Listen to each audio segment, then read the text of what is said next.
At bago nga ang lahat, babati na ako sa mga kapwa ko nanay, mami, mama, lola, at kung ano pa ang tawag sa iyo.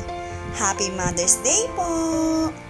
At kung nag-iisip ka ng pwedeng pangregalo na tiyak, matutuwa at iiyak ang pagbibigyan mo, subukan mo na ang idea na to. At kung bago ka lang sa aking channel at nagustuhan mo ang ganitong content, palambing naman no, i-click mo na ang subscribe button and don't forget to click the notification bell para updated ka palagi. So let's go!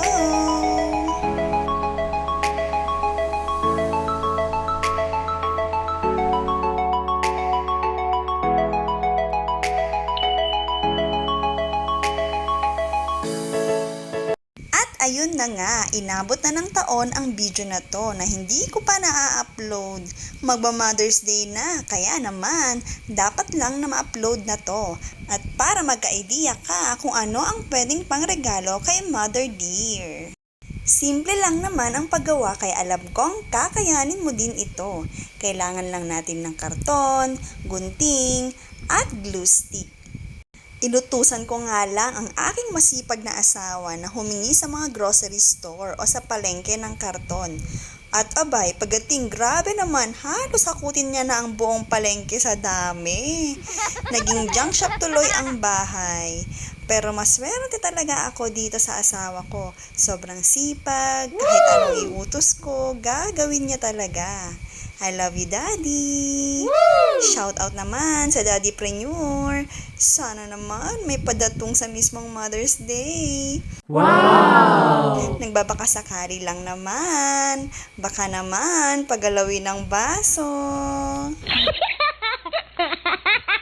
So, ayun na nga. Sana magustuhan ng aming mama itong munti naming regalo sa kanya. Alam ko, sobrang simple lang to, pero soon gusto ko din ma-experience ni mama yung may pa-money bouquet.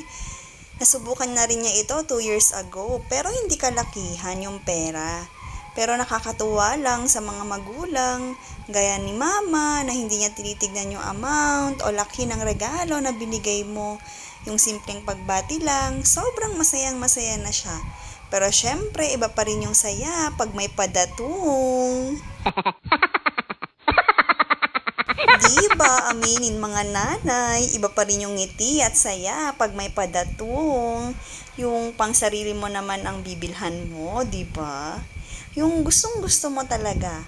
Pero alam nyo, yun ang nakakabilib sa mga nanay. Karamihan sa mga nanay, yung tipong may hawak na silang pera, pero pang pamilya pa rin nila yung bibilhin nila.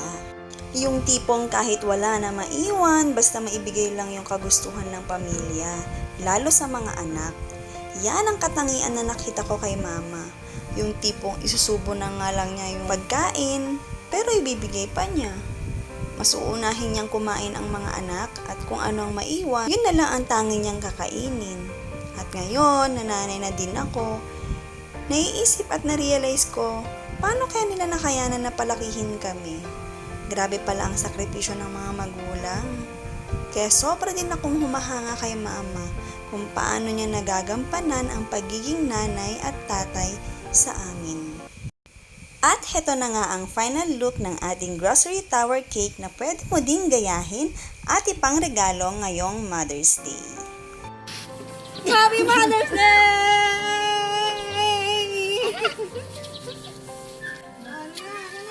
At tignan nyo naman, gusto pa ni Mother D, doon na lang sa food cart niya magpa-picture. Hindi, daw yung pang nakasabit. Oh, maraming nakasabit. Nakasabit, guys. Go!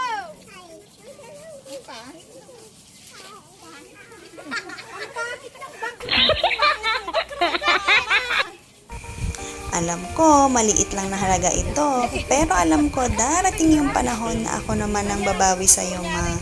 Sa lahat ng sakripisyo mo at pagmamahal mo sa amin.